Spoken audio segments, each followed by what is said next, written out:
भैया होन, मैं तुमको एक भैया को मजेदार किस्सो सुनाऊं। एक राधेश्याम भाई थो।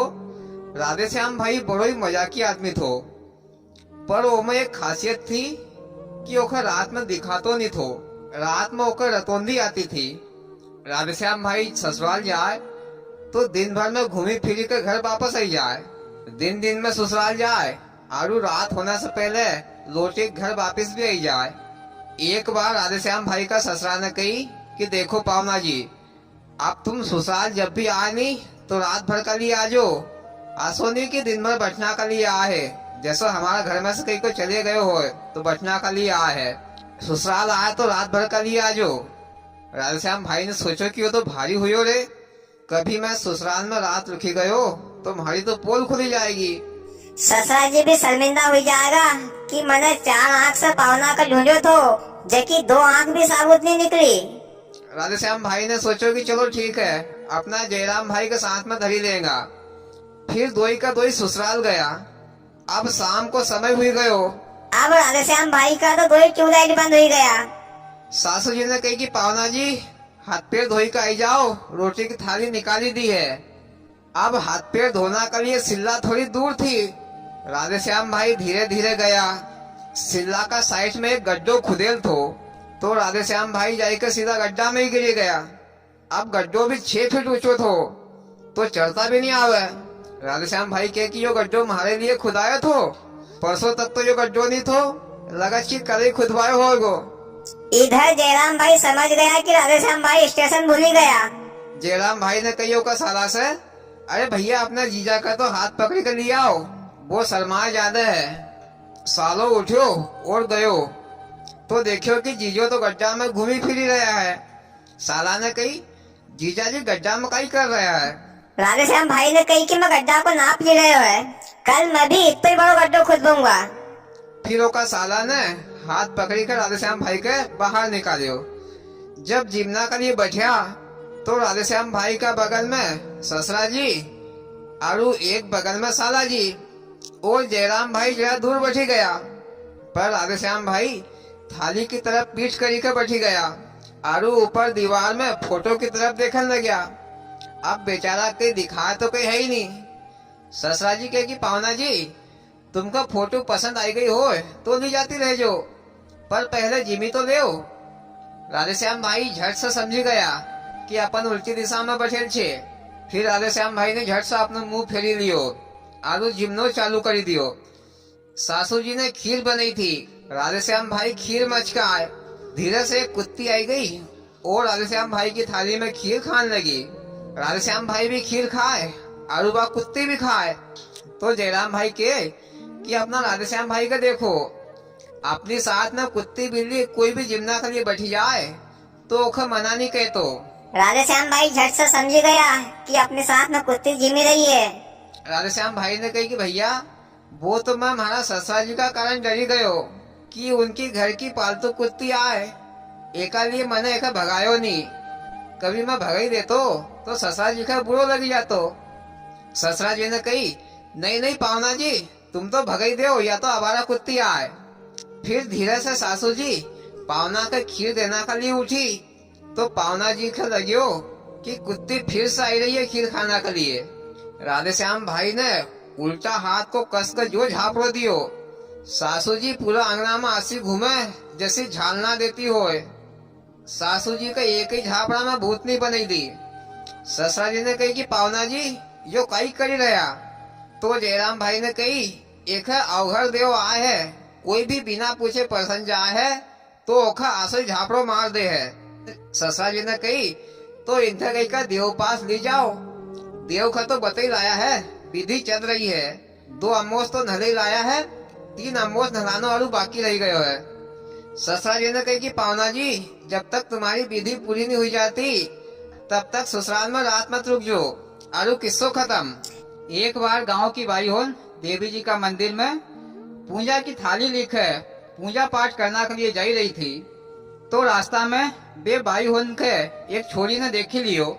बा छोरी ने कही कि बहन जी होन कहाँ जा रही ने, इतनी सजी सबरी है। तो वे बाई होन ने कही, बेटी हम तो मंदिर में जा रहा है पूजा पाठ करना के लिए। छोरी ने कही कि मैं भी तुम्हारे साथ चली दूं। बाई होन ने कही कि चली दे, कहाँ तू हमारा माथा पर बैठी के जाएगी। मंदिर में जाई के वे सब बाई होन पूजा पाठ करने लगी। कोई आरती उतारे, कोई दीपक जलाए, कोई फूल चढ़ाए, तो कोई नारियल फोड़े। पर वह छोरी तो उनका देखी देखी का अपना माथो फोड़े। फिर सब बाई होन आंख मीची के बस होठ हलाए। ये तो मालूम नहीं कि वे माता जी से काई मांगी रही थी। बे सब बाई होन तो माता जी से सोना चांदी का हार और नई नई साड़ी मांगती होगी। बे बाई होन के देखी है बात छोरी मन में के आसी कसी बाई होन होगी। आंख मीची ने होठ हला है। अब माता जी का काई मालूम कि ये बाई होन काई मांगी रही ने, कहाँ देखी रही ने और काई बोली रही ने। अरे कहीं दिखाए नहीं कहीं सुनाए तो माता जी के बिचारी का काई मालूम। फिर वे सब बाई होन मंदिर से चली गई। फिर वह छोरी ने माता जी से जोर से कही आंख खोली है। सुनो माता जी, मखा पूजा पाठ करनो तो नहीं आतो, पर तुम मखा कही दे तो अच्छो सुंदर कलेक्टर जैसो दूल्हो दीजो, जबकि तनख्वाह 5 लाख रुपए महीना हो, 2 फीट ऊंचो गद्दीदार पलंग पर सोऊं और हवा का लिए घर में एसी और कूलर होना चाहिए। आसो दूल्हो दीजो। अरे यार छोरी भीख मांगना के लिए आई है कि अपनो कर्जो वसूल करना के लिए आई है? भैया वह छोरी का कहना का अनुसार कलेक्टर दूल्हो मिलियो। अब छोरी का तो रोटी सब्जी कहीं बनातो तो आवतो नहीं थो। बा छोरी ने मुट्ठी भरी भरी कर सब्जी में लाल मिर्ची डाली दी। फिर लंच में कलेक्टर साहब रोटी खाना के लिए बैठा।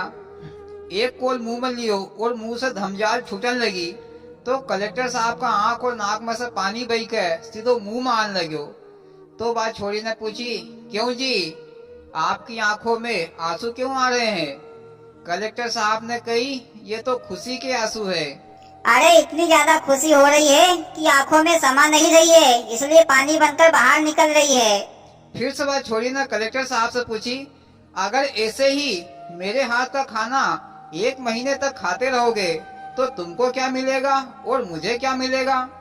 तो कलेक्टर साहब ने कही, अगर मैं 1 महीने तक तुम्हारे हाथ का खाना खाता रहूंगा तो मुझे तो जाना पड़ेगा शमशान घाट और तुझे मिल जाएंगे मेरे बैंक अकाउंट के पैसे। इसलिए भैया होन भगवान हमें जो भी दे उसे सही तरीके से उपयोग करना चाहिए। भगवान जो भी रास्ता दिखाए उस पर सुचारू रूप से चलना चाहिए। मैं तुमको एक पटेल को किस्सा सुनाऊं। एक पटेल था। पटेल की 2 घरवाली थी। आप काई पूछो पटेल का ठाठ, एक हाथ में लड्डू और एक हाथ में पेड़ा। बे 2 ही घरवाली होन ने अपना अपनो काम को हिस्सों कर ही लियो। घर का अंदर को काम छोटी वाली करे तो घर का बाहर को काम बड़ी वाली। आरू पटेल खे एक दिन रोटी छोटी वाली दे आरू एक दिन बड़ी वाली। आसो 2 ही होना अपनो अपनो काम को बंटवारो कर ही लियो। आप 2 घरवाली होना को फायदो भी होए और नुकसान भी। जवान है जब तक तो मजा आज, डोकरो होना पर खटिया पर से घिसी घिसी के बाहर फेंके। एक दिन काई हुयो कि छोटी वाली ओका पीहर चली गई। इधर पटेल का फिर एक दिन रोटी मिले। एक दिन पटेल भूखो ही चल रहा है। पटेल का एक दिन का आराम रोटी खाना का मिले तो पटेल दिना दिन सुखन लग्यो। पटेल सोचे, अरे छोटी वाली आई जा, आसो नहीं होए कि थारा आना से पहले मैं शमशान चली जाऊं। पटेल फिर एक दिन गांव में घूमना के लिए निकलिया तो पंडित जी ने पूछा कि पटेल भैया तुमको कई बीमारी लगी गई कई, जो तुम दिना दिन कमजोर होता जा रहा? पटेल ने कही, पंडित जी आप काई बताऊं, हमारी 2 घरवाली छे तो एक दिन छोटी वाली रोटी दे है और एक दिन बड़ी वाली। अब छोटी वाली ओका पीहर चली गई है तो मैं ओका नाम को उपास हो रहे हो है। बाप पीहर से जब आएगी तब मखा 2 टाइम खाना कमी लगो। पंडित जी ने कही कि पटेल भैया मैं तुमको एक आइडिया बताऊं, जमा तुम्हारो फायदो ही फायदो है। पटेल ने कही कि हाँ जल्दी बताओ पंडित जी। फिर पंडित जी ने पटेल की 2 ही घरवाली उनको बुलाई। छोटी वाली कभी पीहर से बुलाई ली, पटेल दादी को हिस्सों बंटवारो ही रहे हो है। 2 ही घरवाली उनके सामने खड़ी करी दी और पटेल का कुर्सी पर बैठाई दियो। चुपचाप बैठी रह जे, हलजे डुलजे मत। फिर पंडित जी ने पेन लियो और पटेल दादी का 2 हिस्सा कर दिया। पटेल दादी का माथा पर से जो पेन चलायो तो नीचे तक चला दियो। अब पटेल दादी का 2 हिस्सा हो गया, एक धड़ छोटी वाली को और एक धड़ बड़ी वाली को। 2 ही घरवाली होन अपना अपना धड़ के खूब नहलाए धुलाए साफ रखे। छोटी वाली गुलाब जामुन बनाए तो कभी बड़ी वाली घी को हलवो बनाए और पटेल का खूब खिलाए। अरे थोड़ा दिन में तो पटेल दादी चिकनो चोपड़ो ही गयो, पटेल दादी का गाल चलन लग्या। पटेल दादी सोचे कि पंडित ना अच्छो हिस्सो करो, आप तो हमारी खूब खातिरदारी हुई रही है। कभी लड्डू तो कभी हलवा पूरी तो कभी गुलाब जामुन खाना का मिली रही है। पटेल दादी ज्यादा मत खा जे, नहीं तो लंबई हुई जाएगो। फिर एक दिन छोटी वाली ओका पीहर चली गई। बड़ी वाली ओका धर कर खूब नहलाए धुलाए और खूब खलाए। एक दिन बड़ी वाली अपनी धर कर नहवारी रही थी तो पटेल ने कही कि छोटी वाली ओका मायका जायल छे तो ओकी धर कर भी नहवारी दे। अरे घिसी घिसी का खलपट्टे निकाली दे, झंझट ही खत्म हो जाएगी। फिर बड़ी वाली अंदर गई और चूल्हा पर पानी उकलतो ही तो न उकलता हुआ पानी की तुक्कस लाई और छोटी वाली का धर का ऊपर पूरा पानी फेंकी दियो। अरे पटेल दादी दो हाथ ऊपर कूदे, पटेल दादी का पूरा खलपट्टे निकाली कर फेंकी दिया। अब पटेल दादी का ऊपर माखा पड़ेगा, टोपलो भरी है। फिर छोटी वाली ओका पीहर से आई।